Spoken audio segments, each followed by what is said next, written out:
WTF, we're doing a podcast. I'm Nikki. And I'm Michelle. This is 50. Welcome to What the 50. Join us on our continued journey to simplify our lives. We will seek the answers from the experts and offer tips, tools, and techniques to live your life with confidence and joy. Are we ready? Let's go. Hey, Michelle. Hi, Nikki. So today we have an exciting guest. Well, all our guests are exciting. All of them are exciting, but it's an exciting topic. Right. So Kim is a relationship coach for moms, right? So tell us a little bit more, Kim, about what you do. Well, I say that I use the word mentor. For some reason, that's a word that I particularly like. So I help moms bring the romance back to their relationships. And I use the expression like it was when they were dating. But it's not necessary that you want to go way back to those days. I mean, those were great days too, but there were also some issues along the way, I'm sure. But it's that idea of bringing back the excitement of those first days into our everyday lives, because the key is to replace complacency with appreciation. So you're talking about bringing in the dating game back into our relationships and the whole excitement of dating. The excitement of dating, yeah. So you're talking to two century anniversary people. Like Right. we both, like I've been married for 25 years. How long? Michelle, 27. Yeah. So we have a lot of work to do, apparently. Well, guess what? Let's hear Kim. What exactly do you do? And I mean, how do you encourage couples to bring back that spark? I mean, a lot will, as you said, going back to the early days, because things have changed, personalities have changed, situations have changed. And he said mom, so you're referring to families now. Children are now in the mix. So things are a lot different. And particularly with the moms, we get very, very busy. We just had a conversation about just how our lives have changed since we've had our boys. And so you're saying things have changed, but the romance can still be there. So how do you encourage moms to maintain that romance? And I noticed that you're saying moms as opposed to couples. You're putting it in the hands of the moms to maintain that romance. Well, I'm not saying it's fully their responsibility. Okay. I like that. Right. It's who's looking for the answers. And that's what I've been finding, that often it's the women who are Googling how to bring the romance back, or how to get him to take me out on dates once more. Why doesn't he bring me flowers? It's statistically women who will seek out couples counseling more often. It's also women who will file for divorce in the first instance more than men.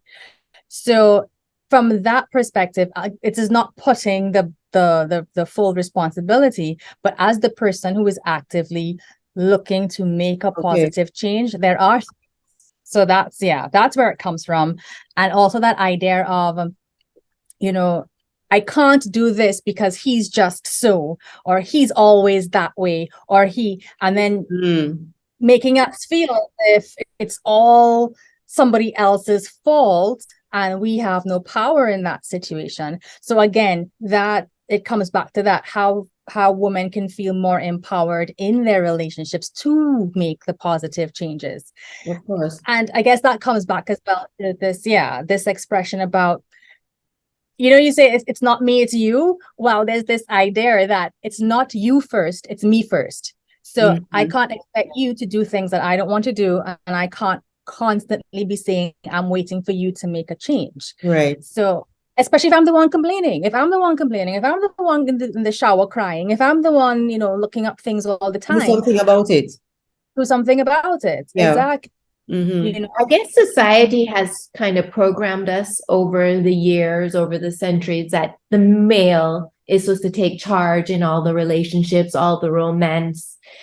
But I think Michelle and I think since COVID hit, we had actually decided that, instead of us waiting for a celebration or waiting for people to read our minds, we were going to actually plan our own birthdays, Mhm. plan our own events, Mhm. and say, this is what we want and this is And- what we're going to have. And right? get it. Right. Yeah. Without there being any negative impact. Exactly. That's the important part. It's not a case of, well, I'm going to do it. Right. Exactly. We made a conscious decision that this is how I'd like it to be. And I think it's a good thing to voice that and be okay with it, that I'm going to plan my birthday, or we're going to plan a Christmas dinner, or whatever it is, and keep it positive, because at the end of the day, you're getting what you want. Exactly. And it's okay. And they're much appreciative of it too, because takes the stress off of them. We're happy. 'Cause Everybody's we get happy. exactly what we want. But again, it's about taking charge. Right. It Jen. is about taking charge, yes. And as you said, Yeah. like, taking, as you said, taking that responsibility for this is what I want. And this is, Yes. I'm not doing this with the back of my mind thinking, well, he already should have done this. No, Yes. No. exactly. And then there's also the element of once we do it and they see how happy it makes us, and if it's something they can repeat in a different way, they will do it, because now Right. you've shown them how, they've seen how happy it makes you. And I've been doing a lot of like psychology around the male mind as well, and one of the it sounds bad to say, but they're actually really simple. They are. They are. They are. They're wonderful. They're wonderful. They're complex in other ways, but in this regard, they really are. They want their partner to be happy, and they want to know what they can do to facilitate that. Mhm. And and I think if we could kind of understand that if we understand that at the end of it all, in a healthy relationship, our partners generally want what's good for us and what Yes. makes us happy, Mhm. then we come from that place. Yeah. And another thing too is, when you have younger children, you need to start that process going, because soon enough you get to our stage Mhm. where the kids are no longer with you, like, Mhm. wanting to be part of going out to dinners, and like a bit like our kids are basically self-sufficient. They have their own lives Mhm. type of way. Mhm. And then it's like, okay, It's just you and I. So you talk about some tips for keeping the love burning bright in your relationship. So can you tell us what these tips are? All right. So I think these can be applied across the board, regardless of age. And some of them are things you probably have heard before, but we forget along the way. So I'll just run through the 5 and then we'll talk about them a little bit more if you want. So things like being complimentary, saying thank you, speaking kindly to each other, not speaking about our relationship with other people, and then trying to go to bed at the same time regularly. Okay. So those are 5 of the things that I honestly believe, if we can implement them, Mhm. would have stronger relationships. And numbers 1 to 3, so that's the being complimentary, the saying thank you, and the speaking kindly to each other. That's around this idea that in any great relationship, for any one negative interaction, there are actually 5 positive interactions Okay. between the. So, and I remember I read that once and I thought, oh, that's just words. And then I saw it again. And then I saw it again. And then I was listening to a podcast, and then they were talking about being complimentary to your partners. And the general advice there was, if you could find a way to compliment your spouse or partner 5 times a day, that you could save an entire marriage. And I thought, time. 5 times. Okay, Mish, we got to take that challenge. Start counting. I'm at like 3, if so much. So, I mean, There are of complimenting, though. course. I think that's a nice thing, because sometimes I will see my husband getting dressed and I'll say in my mind, oh, he's looking kind of sexy today. But I don't actually too. tell him, but it'd be nice to tell him. Exactly. And I want to hear it too. Of So, course. I'll get dressed in the morning. Why isn't he telling me that I'm looking great? But it goes both ways. Of course. It goes both ways. You So, give what you get, or you get what you give. yeah, Sorry. it goes both ways. Yeah. So sometimes we can actually observe them and we say it in our minds, but it doesn't actually come out of our mouths. But I think actually saying it is what matters, It And does. Yeah. Go ahead. Sorry. Oh, I was just gonna say, because compliments don't do the other person any good if they're in our head. True. Yeah, exactly. Yeah. Yeah. And your number 4, I think, is very important Mm-hmm. because I think that I don't know if you've been with girlfriends and they're going through a hard time with Talking their about husbands relationships. or whatever. And I've found myself falling into this trap sometimes where it's like, because you want to have that solidarity with them, you go, oh yes, my husband is this, my husband is that. And I had to stop myself one time going, no, he actually is not. Mm-hmm. Why am I saying that? Right? Mm-hmm. Because of course, as we had said in the beginning, what you say out, you call into being. So Mm-hmm. Mm-hmm. Right, exactly. And I always have to kind of couch that one in the sense that, okay, we're talking about generally healthy relationships. Mm-hmm. We're not talking about an abusive relationship or a relationship where there is an addiction problem. Those types of issues, definitely talk to somebody you can trust, who can help you, but we're talking about the things that just irritate you about your partner. And you know what? We chose them. This is our issue to deal with. And yes, we need to vent. There are other ways to vent. There are, if you have a friend who is impartial, who understands you, who understands your partner, who you believe genuinely has your best interest, sure, share with them. But even if you're not quite sure and you don't know if you want to bring them in, I know people talk about journaling. It is not overrated. Write about the issue that's bothering you. Send yourself an email about the issue that's bothering you. That's a good one. Read it the next day. Is it really bothering you that much still? If it is, hang on to it for a little bit and, continue writing about it. Mm-hmm. And when the issue is over in your mind or you feel settled about it, get rid of it. Mm-hmm. Throw away the paper, delete the email. Rip it up. Yeah. Be done with it, but really be ready to move on from it. And the other thing is when we bring other people in, we have to remember that whole thing I said about, for every one negative interaction, try to have the 5 positive interactions. Fine. But when you're complaining to your friends about the things that irritate you, what are they hearing from you? Are they hearing about the 10 times he did something that really made you happy? Mm-hmm. About the 2 times that he irritated you. So what is the picture our friends are getting or our family members are getting about our relationship? Our friends and family should want us to be safe and happy. So if we're just telling them this man is making me miserable, and then what kinds of conflict is that going to cause when your partner is in a space with when you he together? has to interact with them? And in addition to that, they're only hearing one side of the story. Of course. That's just one perspective, you know what I mean? So they're not really getting the full context what you went on with. Yeah. Why did my husband respond to me the way he did? Maybe I did or said something that caused him to respond that way. So it's really not fair. Of course. It really isn't fair. No. But what are your thoughts on the 5 love languages? What are your thoughts on that and how they impact relationships? I have mixed thoughts on that one, actually. And just the other night, my husband and I were talking about it. We had done ours years ago. And I forget. I think it's that words of affirmation for me and it's acts of service for him. So which are the 2 that we kind of really remember? Main ones, right. Yeah. So I think where the love languages is really strong, it's in helping you understand how your partner is showing love and affection. Right. So you have the partner who doesn't really say, I love you. He doesn't really say, oh, you look lovely today. But this is the same partner who is doing things like bringing you a cup of tea in the evening. He is making sure that when he goes to the grocery, he picks up a snack that you like. He knows you're tired. Maybe he just did the dishes when normally you do it.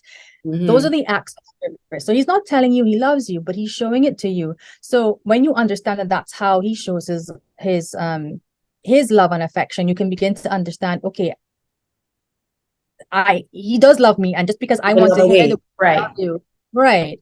Now, I think where the love languages can be challenging, however, it's when we start to say, well, I am doing things in your language and I have done all of this, but you don't do things in my love language. And I have actually heard ladies come and say that, but I went and I found out what his love language is so I can show him, but he doesn't do the same for me. But that's where the love languages can sometimes become this kind of scorekeeping.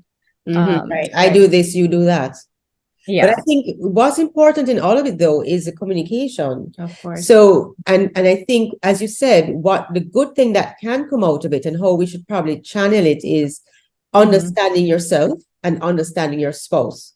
And I think understanding your spouse is, and obviously understanding yourself too, but getting to know that this is how he shows me that he loves me. So I no longer have a expectation of him saying, I love you, honey, 10 times per day. Right. But he may come through the door with a rose in his hand and he puts it down. And that's his way of saying, I was thinking of you on the way home and I stopped and I bought this rose for you. So I think it's a good thing. It's a good exercise to do, to understand what you appreciate and to understand how he demonstrates his love too. So it does have its role. Yeah. I think it's actually quite interesting to hear from both sides how we express ourselves. You know, I think it's interesting.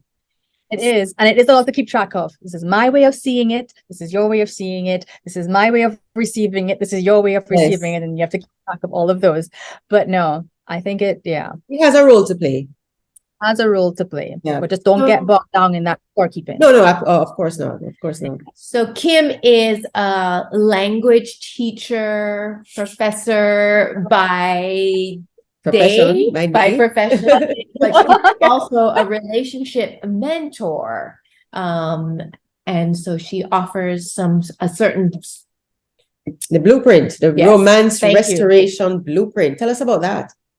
So the Romance Restoration Blueprint is a 3-month program, and it's designed to help couples, help women, because women are the ones who are looking for the answers very often, identify areas they want to work on to repair the bond with their partners. And they are excited to see us too. And that's what the Romance Restoration Blueprint is all about, helping us to uncover what are the key issues holding us back and how we can overcome it, because for each person it's going to be different. For each person there are different levels that they would need to work through for themselves and for their situation. So that's what we do. It's a 3-month program to begin with, and then we can extend it depending on the needs of the person. And the focus will be on moms. The focus is on not couples. Not necessarily. Okay. I have had a couple of instances where, we may have a very brief conversation, but it really is the moms. And I'll tell you, one of the main things that I have noticed is that very often underlying some of this disenchantment, there is something about, how can I put it? There's usually some unfulfilled need that mom has. And there's a frustration there that actually is very separate from her relationship. But it comes out of the relationship because that's the person closest. So very often what we're actually getting at in the beginning is just working on unlocking what is that issue. Because I cannot tell you what a huge difference it makes when she feels more empowered, because it's like I can do anything. I'm like, yes, you can. And maybe you could tell us this. Is it sometimes, have you found that need that's lacking is what she probably looks for in her spouse, who is probably not able to fulfill it or does not know that she has that need, but she's expecting, maybe unknowingly expecting her spouse to fulfill that need that he probably just can't. Yes. And once she recognizes what the need is, she can now determine how she's going to handle it. Yep. I can tell you, I've seen this multiple times. For example, we're working in a similar sphere of women entrepreneurs starting their own businesses. And then the issue always comes up where he's not supporting my business, or I want to stop working and he won't support that decision, or I don't want to go get a job, and he won't support that decision. And then the issue becomes around the money. And then the expectation is, well, that maybe, and this is the underlying expectation, because these are all, 21st century women, 20th century women as well, because only another generation was born this century. And we're all fully well aware that we can do this for ourselves. We can make our own money, but there's this underlying, genetic inheritance that we have that, well, he's supposed to provide. And it comes out in these very modern circumstances where I should be able to pursue my dreams and not have to worry about the financial health of the family, and you are holding me back. Now, there's that issue, that's the core issue. Of course, it presents itself in various ways that will be unique to each couple and, each individual. But that's a really big issue. And underlying that, the two things is she wants that ability to fulfill her dreams of being this successful business owner. And she wants his support in a very particular way. And if she doesn't get that support exactly as she thinks she wants it, there's a problem. Right. Okay. But he may not know how to support her, though. He may not know how to support her. And to him, and this is another thing that comes up a lot, especially in the beginning when, businesses, we've all started businesses. We know it's not, you don't make money the first day. And you're telling this partner of yours, you have children to look after. Well, yeah, I am not contributing financially anymore, or this money that I'm currently earning, I'm going to stop earning that money. And he's just watching this business like, oh, this woman must be crazy. Just they want to take away all the income or potential income, and I am supposed to somehow be okay with it because she has an idea she wants to run a business, but there's no concrete evidence showing that she can run a business. And again, this is not something we want to hear, but this is exactly what's partly going through their minds as well. Of course. Where is And it's a big responsibility for them, right? It is, So Kim, how does this work? Is it 3 months of one-on-one coaching? And it's 3 months. And you meet once a week or once every 2 weeks? 3 times for the month. Oh, okay. Okay. So how do we find you, Kim? If anybody wants to be a part of the Romance Restoration Blueprint, I will send you my links so you can pop post it in. it, of course. Yep. You can find me on Facebook because I do everything off of Facebook actually. I do have a website, but it's not more information is available on Facebook. On Facebook, okay. And I have a group that I started recently where we do talk about some of these issues on and off, depending on, what has been coming up in the question section. So it's a group, Like a support group? a group online or a Facebook group. Yeah. A Facebook group. Facebook group. Yeah. Talk Okay. relationships and yeah. So yes, the best thing to do would be to contact me via Facebook. And if you want to chat with me, we can set up an appointment and we have a chat about what might be the issues affecting you at the moment and if it's possible for us to work together. And of course, you can recognize Kim's lovely accent, right? Tell us where you're from. The Southern Caribbean. So Trinidad. Miss Carnival herself. Well, we're supposed to be playing mass next year. I was telling Nicola that, but the expectation was that my parents were watching the children. So we confirmed over the weekend that they were watching the children. And well, no, we're thinking we might do something Carnival Tuesday. Okay then. Yes, grandchildren. They're keeping the romance going. Yeah. Too much. Sounds good though. Nick and I were talking about Trinidad Carnival not so long ago, so we'll see what happens there. Well, thank you so much, Kim, for your time and telling us everything about this very relevant blueprint. Yes. And we'll have all of your links and everything in our caption so that people can find you. Thank you very much. It was Great lovely talking with you. You too. Take care. All right, Kim. Thanks for tuning in to this episode of What the 50. Please show your love and encouragement by sharing, subscribing, and leaving a review wherever you're listening. And don't forget to like and follow us on Instagram. And please join our active Facebook group at what.the50.